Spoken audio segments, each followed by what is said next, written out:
Hello friends, welcome to rising scholars tutorial. मैं आलोक पांडे आपको living organism and energy production के बारे में एक्सप्लेन करने वाला हूं। ओके, लिविंग ऑर्गेनिज्म में एनर्जी किस तरह से प्रोड्यूस होती है इसके बारे में हम लोग डिस्कशन करने वाले हैं। इन डेप्थ में नहीं जाएंगे क्योंकि इन डेप्थ में अगर जाना रहेगा तो बहुत सारे केमिकल रिएक्शन आ जाएंगी जो कि आपके लिए जरूरी नहीं है। आपके लिए जितना जरूरी है, जितना इंपॉर्टेंस है, क्या क्या होता है, मेजर पॉइंट्स क्या है, वो सभी चीजें मैं आपको एक्सप्लेन कर दूंगा और इसके बारे में हम लोग डिस्कस करेंगे। ओके, तो इसमें सबसे पहली बात क्या क्या जरूरत रहता है अगर हम एनर्जी प्रोडक्शन की बात किया जाए। सबसे मेन कंटेंट फूड जो हम लोग खाते हैं, फूड खाते हैं जो इसके अंदर कार्बोहाइड्रेट, प्रोटीन्स, ये सभी रहता है। कार्बोहाइड्रेट से मिलता क्या है? हमें ग्लूकोज मिलता है। ग्लूकोज से ही हमें एनर्जी मिलती है, आपको पता है। ओके, एनर्जी हमें कहाँ से मिलती है? ग्लूकोज। सिर्फ ग्लूकोज से क्या एनर्जी प्रोड्यूस हो जाएगी क्या हमारे बॉडी में? नहीं। सेकेंड कंपोनेंट क्या जरूरत है? ऑक्सीजन। मीन्स ग्लूकोज को ऑक्सीडाइज करने के बाद जो एनर्जी प्रोड्यूस होती है उसे हम लोग क्या बोलते हैं? एटीपी बोलते हैं। ओके, एडिनोसिन ट्राई फॉस्फेट, ये हमारे बॉडी में प्रोड्यूस होती है। और ग्लूकोज और सेकेंड ऑक्सीजन, ये दोनों की जरूरत रहती है। अब इसमें अगर मैं बोला जाए ग्लूकोज, तो ये किस टॉपिक पे आ जाता है? Digestive system. Okay, digestive system में जब भी आप खाना खाते हैं तो क्या होता है? फूड हम लोग कंज्यूम करने के बाद उस कार्बोहाइड्रेट, उस प्रोटीन को हम लोग क्या काम करते हैं? ब्रेक डाउन करते हैं। और ब्रेक डाउन करके जो ग्लूकोज रहता है हम लोग उसे कंज्यूम कर लेते हैं। ओके, तो ये तो हमारा डाइजेस्टिव सिस्टम की बात होगी। अब रेस्पिरेटरी सिस्टम की बात हम लोग करेंगे। क्यों रेस्पिरेटरी सिस्टम की बात करें? क्योंकि ग्लूकोज के साथ साथ कौन सा कंपाउंड जरूरत है? ऑक्सीजन भी जरूरत है। ओके, तो ऑक्सीजन हमें कहां से मिलता है? रेस्पिरेशन के जरिए। जब भी हम लोग रेस्पिरेशन करते हैं तो उस समय क्या होता है? हमारे बॉडी में ऑक्सीजन आता है। ओके, तो ऑक्सीजन किससे आता है? Human respiratory system. देखिए मैंने यहाँ पे ड्रॉ कर दिया है, आप इसे देखेंगे तो समझ में आएगा। ओके, तो देखिए हम लोग सांस लेने का मीन्स एयर हमारे मुंह में, ओके, हमारे बॉडी में कहां से जाता है? एक तो नोज हो गया और एक माउथ हो गया। अगर नोज को आप प्रेस करेंगे, दबा के रखेंगे तो क्या हो जाएगा? आपके माउथ से इनहेल करेंगे, ऑक्सीजन आपका जाएगा। ओके, तो आपका नोजल कैविटी क्या काम करता है? प्रोवाइड करता है नोज के जरिए कि आपका एयर का इंटेक करो। ओके, सिर्फ एयर का इंटेक के लिए नोजल है क्या? नहीं, उसे एयर को अंदर लेना और बाहर निकालना रहता है। एयर अंदर लेंगे तो हमारा बॉडी क्या काम कर लेगा? ऑक्सीजन को एब्जॉर्ब कर लेगा। रिमेनिंग जो वेस्ट है, कार्बन डाइऑक्साइड जो बॉडी से जनरेट होने वाला है, उसे क्या हो जाएगा?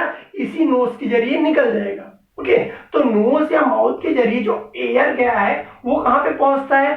फेरिंग्स पे पहुंचता है। ओके, फेरिंग्स क्या होता है? Connection of food pipe. Okay, देखिए जहां से आपने फूड लिया और नोजल, जो नोजल कैविटी है, इन दोनों एक ही पॉइंट पे आके मीट करते हैं, मिल जाते हैं। ओके, तो यहाँ पे आके जहां पे मिला है उसे हम लोग क्या बोलते हैं? फेरिंग्स बोलते हैं। ओके, फेरिंग्स एक ऐसा पॉइंट है जहां पे ऑक्सीजन भी आता है, एयर भी आता है वहीं पे, और वहीं पे क्या आता है? फूड मटेरियल भी आता है। ओके, तो फूड मटेरियल आपको पता है ओसोफेगस जो है हमारा क्या काम करता है? ओके, इसोफेगस जो है हमारा क्या काम करता है? फूड को प्रोवाइड करता है फूड पाइप के जरिए हमारे बॉडी में जाने के लिए। ओके, और विंड पाइप क्या है? उसके आगे प्रेजेंट है। मींस फेरिंग आगे जाके डिस्ट्रीब्यूट हो गया है, दो पार्ट्स में डिवाइड हो गया है। हमारा कौन सा हुआ है? लैरिंग्स हो गया है।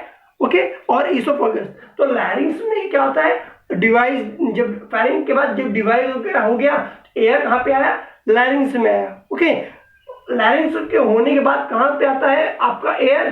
ट्रैकिया में आता है। ट्रैकिया एक, इसी को हम लोग ट्रैकिया भी बोलते हैं और इसी को हम लोग क्या बोलते हैं? विंड पाइप बोलते हैं। ओके, विंड पाइप के जरिए एयर आपके कहां पे आता है?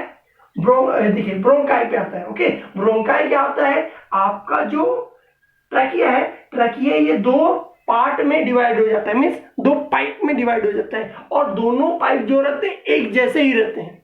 ओके, उसी को हम लोग क्या बोलते हैं?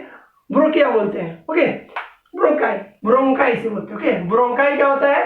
ब्रोंकियोल में डिवाइड हो जाता है। मीन्स अगर आपको पता है मेन प्लांट देखते हैं, प्लांट क्या होता है? एक मेन रूट रहता है, वो आगे जाके डिवाइड हो जाता है, फिर डिवाइड हो जाता है, उसके रूट्स डिवाइड होते जाते हैं नीचे। ओके, तो उसी तरीके से रूट वाइज पे क्या होता है? इसके अंदर जो डिवीजन होते हैं, एक एक जो छोटे छोटे रहते हैं ना, उसी को हम लोग क्या बोलते हैं? ब्रोंक्यूल बोलते हैं। ओके, तो ये हमारा ब्रोंक्यूल हो गया। और ब्रोंक्यूल के बाद क्या है? उसमें अटैच है एल्वियोलाई। ओके, एल्वियोलाई का देखिए यहाँ पे क्या है, मैंने डायग्राम बना दिया है, आप इसे देखेंगे तो आपको समझ में आ जाएगा ये क्या है? एल्वियोलाई। ओके, मींस हमारा क्या हो गया, ब्रोंक्यूल कहाँ पे प्रेजेंट है, आपके लीवर में प्रेजेंट है। लीवर में आपका जब देखिए एयर हम लोग ने नोज से होते हुए, ट्रैकिया से होते हुए लंग में आया है, ब्रोंकाई से होते हुए, ओके। जब ब्रोंकाई के बाद आता है ना, तो ब्रोंकाई का ओपनिंग, जैसे कि मैंने यहाँ पे एल्वियोलाई दिया है ना, तो देखिए ये क्या है, पाइप का ओपनिंग हो गया। इसी पाइप के ओपनिंग से एयर क्या रहता है, अंदर जाता है एल्वियोलाई के अंदर। एल्वियोलाई क्या रहता है, एक अंगूर की तरह, जैसे आप जानते हैं ग्रेप्स जानते हैं, ग्रेप्स देखते हैं तो क्या होता है, एक डाली से बहुत सारे छोटे छोटे छोटे छोटे सर्कल बॉल्स की तरह रहते हैं, ओके। ये भी उसी तरह से बॉल की तरह रहता है, और इसमें क्या रहता है, होलो अंदर स्पेस रहता है, और ये एक सेलुलर से बना हुआ था, इतना पतला रहता है कि इसके अंदर जैसे ही एयर आता है, ओके, मैं आपको इसका छोटा डायग्राम बना देता हूँ आपको, ओके। इसी को मैं थोड़ा सा इलाज करके बना रहा हूँ। तो ये सिंगल सेलुलर का लेयर रहता है, और इसी तरीके से क्या होता है, ग्रिप्स लाइक अटैच रहता है। तो देखिए ये क्या है, एयर यहां से होते हुए एल्वोलाई में अंदर आएगा, ओके। और एक सेलुलर है, इतना छोटा सेल रहता है, इसके बीच में एयर क्या हो जाए, इजीली ट्रांसफर हो सकता है। तो एयर क्या होता है, एल्वियोलाई से होते हुए हमारे वेन्स में चला जाता है। जो लीवर्स के पास एल्वियोलाई के ऊपर, यहाँ पे देखिए मैंने क्या काम किया, पे ड्रॉ किया है, तो ये एल्वियोलाई के ऊपर क्या होता है, जो ब्लड वेसल्स जाते हैं, तो उस ब्लड वेसल्स में एयर क्या होता है, चला जाता है, ओके। जब एयर ब्लड वेसल्स में हो जाता है, तो वहां से एयर कहां पे पहुंच जाता है, अपने हार्ट के पास, और हार्ट के पास से एयर क्या होता है, सेल में डिस्ट्रीब्यूट किया जाता है, ओके। तो रेस्पिरेशन दो तरह के होते हैं, एक हमारा क्या हो जाता है, बॉडी लेवल होता है, जो हमारा बॉडी रेस्पायर करता है, मीन्स लेना, इनटेक करना, निकालना हुआ, ओके। ये हो गया फर्स्ट। सेकेंड जो सेलुलर लेवल पे होता है, ओके, जो सेलुलर लेवल पे मीन्स जो कि ऑक्सीजन अगर आपके एक सेल के अंदर चला जाता है, सेल के अंदर बहुत सारे केमिकल रिएक्शन होते हैं, तो ऑक्सीजन वो उसके अंदर जो प्रोसेस होता है उसे हम लोग बोलते हैं सेलुलर लेवल रेस्पिरेशन, ओके। दो टाइप में ये हो गया। तो ये हमारा क्या हो गया, सेलुलर लेवल हो गया, और हमारा बॉडी लेवल पे हो गया, ओके। तो यहाँ तक आपको सेलुलर लेवल, बॉडी लेवल ये समझ में आ गया। तो ये आपको पता भी रहना चाहिए, जो रेस्पिरेशन होता है ग्लूकोज का ब्रेकडाउन करने के लिए, ह्यूमन बीइंग के अंदर अगर बात किया जाए तो एनर्जी प्रोडक्शन के लिए हमें ऑक्सीजन भी चाहिए रहता है, क्योंकि ये क्या होता है, एरोबिक रेस्पिरेशन रहता है, okay. Aerobic and anaerobic respiration means क्या होता है, प्रेजेंस ऑफ ऑक्सीजन में रेस्पिरेशन होता है, इन द एब्सेंस ऑफ भी ऑक्सीजन के रेस्पिरेशन होता है, ओके। जैसे कि ह्यूमन बीइंग क्या काम करते हैं, जो ग्लूकोज लेते हैं, कार्बोहाइड्रेट प्रोटीन हम लोग कंज्यूम करेंगे, हमारे बॉडी में आएगा, उसका क्या होता है, ब्रेकडाउन होता है, ब्रेकडाउन होने के बाद हमें ग्लूकोज मिल जाता है, ओके। ग्लूकोज जो मिला है वो सेल के अंदर जाता है, और आपका ऑक्सीजन जो है वो भी सेल के अंदर जाता है। इसके अंदर क्या होता है, केमिकल रिएक्शन परफॉर्म होते हैं। तो ये किसके वजह से ऑक्सीडाइज हुआ है, ओके। ऑक्सीजन अगर किसी केमिकल रिएक्शन में अगर ऑक्सीजन का एडिशन होता है, तो ऐसे चीजों को हम लोग क्या बोलते हैं, ऑक्सीडेशन रिएक्शन बोलते हैं, ओके। तो ऑक्सीडेशन रिएक्शन यहाँ पे परफॉर्म हुआ है। तो ऑक्सीडेशन रिएक्शन किसी में होता है तो किसी में एब्सेंस ऑफ ऑक्सीजन होता है, ओके। जब एब्सेंस ऑफ ऑक्सीजन होता है तो उसे एनारोबिक रेस्पिरेशन बोलते हैं, ओके।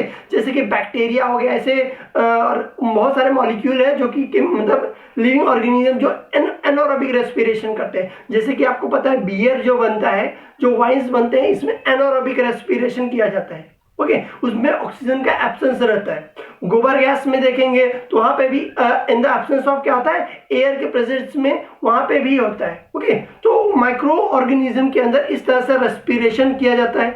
तो हमारा यहाँ पे हो गया, ओके। तो आपने एरोबिक रेस्पिरेशन क्या होता है, एनारोबिक रेस्पिरेशन क्या होता है, ये समझ लिया है, ओके। तो दो तरह के केमिकल रिएक्शंस आपने समझ लिया, एरोबिक, एनारोबिक। ऑक्सीजन ग्लूकोज का कहां से हमारे बॉडी में आता है, सेल के पास कैसे आता है, फूड डाइजेशन, फूड टेक किया तो वहां से एनर्जी मिला, ग्लूकोज मिला है, एनर्जी नहीं उसे बोलेंगे ग्लूकोज, ओके। ग्लूकोज मिला है। सेकेंड, रेस्पिरेटरी सिस्टम से एयर मिला है। इन दोनों का ऑक्सीजन और इन दोनों का केमिकल रिएक्शन होता है। तो कौन से केमिकल रिएक्शन है वो मैं आपको शो करता हूं। तो ये देखिए, ये हमारा क्या है, 3 स्टेप्स है। फर्स्ट स्टेप क्या है, ग्लाइकोलाइसिस है। सेकेंड स्टेप क्या है, ट्राई कार्बोक्सिलिक एसिटिक साइकिल है, जिसे हम लोग क्रेब्स साइकिल के नाम से भी जानते हैं, ओके। आपने अभी तक पढ़ा नहीं है, ये 11th-12th में पुराने सिलेबस में था, ओके। तो अब थर्ड क्या है, electron transfer chain reaction, okay. तो ये 3 साइकिल्स हैं। जब तीनों साइकिल परफॉर्म होते हैं तो स्टेप वाइज इसमें एनर्जी प्रोडक्शन होता है, ओके। तो सबसे पहला हमारा जो पॉइंट ऑफ क्या है, ग्लाइकोलाइसिस। ग्लाइकोलाइसिस में अगर आप देखेंगे तो दो टर्म है, okay, glyco and lysis. Glyco means होता है ग्लूकोज एंड लाइसिस मीन्स क्या होता है, ब्रेक डाउन होता है, ओके। तो मीन्स ग्लूकोज का ब्रेक डाउन किस में होता है, ग्लाइकोलाइसिस में होता है। और ग्लाइकोलाइसिस भी आप वन स्टेप प्रोसेस मत समझिए, ये भी मल्टीपल स्टेप में जाता है, मोस्टली अप्रॉक्सीमेट 10 स्टेप लगते हैं, तब जाके ग्लाइकोलाइसिस क्या होता है, कंप्लीट होता है। ग्लाइकोलाइसिस जब कंप्लीट होता है तो इसमें दो मॉलिक्यूल के हर एक कंपाउंड बनते हैं। कौन से कंपाउंड बनते हैं, पायरुविक एसिड, ये एक तरह का एसिड का नाम है, ओके। पायरुविक एसिड फॉर्म होता है और टू मॉलिक्यूल का NADH2 फॉर्म होता है, ओके। अब बोलेंगे सर NADH2 क्या है, तो NADH2 है हमारा nicotine amide adenine dinucleotide, okay. NADH2 को बोलते हैं, ओके। तो nicotine nicotine amide adenine dinucleotide हमारा क्या है, NADH2 का फॉर्मेट है। और ग्लाइकोलाइसिस होता है तो उस समय पे कितना मॉलिक्यूल का बनता है, दो मॉलिक्यूल का ग्लूकोज बनता है, सॉरी ग्लूकोज नहीं ATP बनता है, ओके। दो मॉलिक्यूल का ATP बनता है, दो मॉलिक्यूल का पायरुविक एसिड बनता है, और दो मॉलिक्यूल का क्या बनता है हमारा, यहाँ पे देखिए NADH2 बनता है, ओके। इसके अलावा क्या होता है, वाटर फॉर्म होता है इसके अंदर, जो वाटर फॉर्म इसके अंदर के ग्लाइकोलाइसिस के अंदर वाटर जो बनता है, ये भी हमारे क्या होता है, बॉडी में ही निकाला जाता है, ओके। और इसके अलावा इसमें क्या होता है, एक और रिएक्शन होता है जो कि इसमें बताया नहीं गया है, उसे हम लोग बोलते हैं link reaction, okay. Link reaction क्या होता है, जब ग्लाइकोलाइसिस कंप्लीट हो जाता है, 10 स्टेप का हो जाता है, पायरुविक एसिड बन जाता है, NADH2 बन जाता है, दो मॉलिक्यूल का ATP बन जाता है, वाटर बन जाता है, तो वो क्या होता है कि हमारा जो ग्लूकोज, ये ग्लाइकोलाइसिस कहाँ पे होता है, आपको ये भी जानना जरूरी है, ये होता है सेल के साइटोप्लाज्म में, ओके। जो फ्लूइड पार्ट है उस पार्ट में साइटोप्लाज्म जहां पे होता है वहां पे ग्लाइकोलाइसिस होता है। जब उसका कंप्लीट हो जाता है तो साइटोप्लाज्म में जब ग्लाइकोलाइसिस हो जाने के बाद हमारा पायरुविक एसिड बन जाता है। तो पायरुविक एसिड क्या काम करता है, माइटोकॉन्ड्रिया जहां पे power house of the cell, जहां पे एनर्जी बनता है, ओके। तो उसके अंदर जाता है, जब अंदर जाता है पायरुविक एसिड तो क्या होता है, पायरुविक जो हो जाता है, पायरुविक एसिड कन्वर्ट हो जाता है, क्या बन जाता है, pyruvic coenzyme A, okay, acetyl coenzyme A में कन्वर्ट हो जाता है। एसिटाइल कोएंजाइम बन जाता है, मींस माइटोकॉन्ड्रियम जब कन्वर्ट, मतलब माइटोकॉन्ड्रियम जब जाता रहता है तो वो लिंक रिएक्शन की वजह से ग्लाइकोलाइसिस होने के बाद आपका pyruvic acid acetyl coenzyme A में कन्वर्ट अपने आप को चेंज कर देता है। तब एसिटाइल कोएंजाइम ए जो बन जाता है, उसके बाद उसका सेकेंड जो कि मैंने आपको बोला है try carboxylic acetic cycle, okay. इसी को क्रैब साइकिल जो होता है तो क्रैब साइकिल परफॉर्म होता है, ओके। तो सेकेंड स्टेप बनाने के लिए मुझे क्या करना पड़ेगा, माइटोकॉन्ड्रिया का डायग्राम बनाना पड़ेगा। तो इससे आपको पता चल जाएगा किस तरह से आपका लिंक रिएक्शन जो मैंने बोला वो लिंक रिएक्शन कैसे होता है। और एसिटाइल कोएंजाइम ए जो कि आपका जो क्रैब साइकिल मैंने आपको बोला, वो क्रैब साइकिल कहाँ पे परफॉर्म होता है, वो माइटोकॉन्ड्रिया के अंदर होता है। माइटोकॉन्ड्रिया में कहाँ पे होता है वो भी मैं आपको उस डायग्राम में शो करूंगा। और ये याद रखिए, जब ये लिंक रिएक्शन होता है उस समय पे क्या होता है कि दो मॉलिक्यूल का कार्बन डाइऑक्साइड रिलीज होता है जो कि हमारे बॉडी से बाहर चला जाता है, और दो मॉलिक्यूल का NADH2 फॉर्मेशन होता है, ओके। NADH2 जो मैंने आपको निकोटीन अमाइड एडिनाइन डाइन्यूक्लियोटाइड बताया है, इसका क्या फंक्शन है, ये किस काम में आता है, ये भी मैं आपको एक्सप्लेन करूंगा, ओके। तो मैं आपको डायग्राम शो करता हूँ। तो हम मैंने बोला ट्राई कार्बोक्सिलिक एसिड साइकिल। अब हम क्या काम करेंगे, स्टार्ट करेंगे। ट्राई मीन्स क्या हो जाता है 3, carboxylic acid, carboxylic acid COOH, जब जिस केमिकल में COOH रहता है ये एसिडिक ग्रुप रहता है, ओके। वैसे चीजों को हम लोग क्या बोलते हैं, एसिडिक बोलते हैं। ट्राई मीन्स 3 कार्बन वाला जो एसिड रहता है वैसे चीजों को ट्राई कार्बोक्सिलिक एसिडिक बोलते हैं, ओके। ट्राई जो होता है उसी को बोला जाता है, ये हमारा एसिड जो है यही, इसी को क्रैब साइकिल बोला जाता है जो परफॉर्म होता है, ओके। पायरुविक एसिड जो था वो कहाँ हुआ, साइटोप्लाज्म में परफॉर्म हुआ। साइटोप्लाज्म में से जब ये अंदर आता रहता है, इस समय पे जब ये अपने लेयर, आउटर लेयर और इनर लेयर, ये हमारा क्या है, माइटोकॉन्ड्रिया है। आउटर लेयर हमारा क्या रहता है, साइज में छोटा रहता है, और इनर जो रहता है उसका साइज में बड़ा रहता है। इसीलिए इसमें आपको दिख रहा है, ये आपको फिंगर लाइक प्रोजेक्शन दिख रहा है, इसी को हम लोग क्या बोलते हैं, क्रिस्टे बोलते हैं। ओके, तो फिंगर लाइक प्रोजेक्शन क्रिस्टे है। ओके, तो यहाँ से जब यहाँ से पायरुविक एसिड से यहाँ पे आता है एसिटाइल कोएंजाइम ए में ये कन्वर्ट पायरुविक एसिड हो जाता है। इसी तरह से फैटी एसिड भी आता है, तो यहाँ पे कन्वर्जन उसका होता है, और ये दोनों क्या काम करते हैं, फिर दोनों के दोनों ओके जब पायरुविक एसिड रहेगा एसिटाइल कोएंजाइम ए बन जाएगा तो वो भी इसी तरह से साइकिल परफॉर्म करेगा। जब फैटी एसिड आएगा तो वो भी पूरी तरह से जैसे ये साइकिल परफॉर्म करता है वैसे वो भी साइकिल परफॉर्म करेगा। ओके, जब ये टीसीए साइकिल होता है, इस टीसीए साइकिल में इसमें NADH2 plus carbon dioxide, NADH2 plus carbon dioxide, और हमारा एक NADH2 जो है ये भी बनता है, और एक FAD बनता है। ओके, F यहाँ पे आएगा FADH2 भी बनता है। ओके, अब बोलेंगे FAD क्या होता है, तो FAD होता है flavin adenine dinucleotide. Okay, हमारा NADH2 और FADH2 ये फॉर्मेशन होता है किसके अंदर, इस साइकिल के अंदर। और इस साइकिल के दौरान जितना भी कार्बन रहता है वो सारे के सारे कार्बन को क्या कम किया जाता है, जो ग्लूकोज आपका कोएंजाइम एसिटाइल कोएंजाइम ए बन के आया था उसे पूरी तरह से ऑक्सीडाइज किया जाता है। पूरी तरह से ऑक्सीडाइज हो जा रहा है मीन्स ऑक्सीडेशन, यहाँ पे केमिकल रिएक्शन खत्म होता है। ओके, अब जब इसके अंदर केमिकल रिएक्शन खत्म होता है तो इस समय पे क्या क्या फॉर्मेशन होता है, कार्बन डाइऑक्साइड फॉर्मेशन होता है, वाटर फॉर्मेशन होता है, NADH2 फॉर्मेशन होता है, FADH2 फॉर्मेशन होता है। तो ये सारे के सारे कहाँ पे होता है, आपके क्रैब्स साइकिल में, means try carboxylic acetic cycle में परफॉर्म होता है। जब ये कंप्लीट हो जाता है तो इसके बाद जो हमारे पास कंटेंट है, मीन्स हमारे पास जो इसके अंदर ATP फॉर्मेशन भी होता है। ओके, तो जो ATP हमारे पास ATP जो बनेगा वो तो हमारा एनर्जी पहले से है। ओके, उसको कन्वर्जन करने की जरूरत है क्या, नहीं।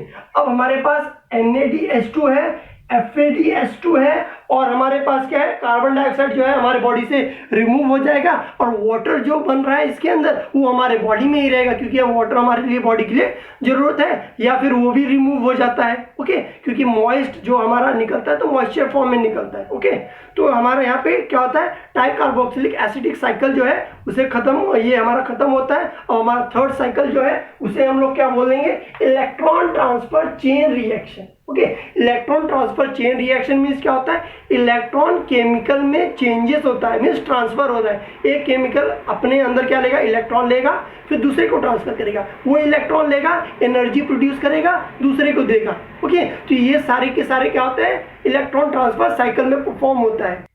इस समय पे जो हमारा ATP जो बना है वो तो हमारा बॉडी कंज्यूम करेगा उसे एनर्जी को, और सेकेंड क्या बना है, NADH2 क्या है, हर एक NADH2 जो है वो क्या काम करेगा, 3 मॉलिक्यूल का क्या काम करेगा, ATP प्रोड्यूस करके देगा।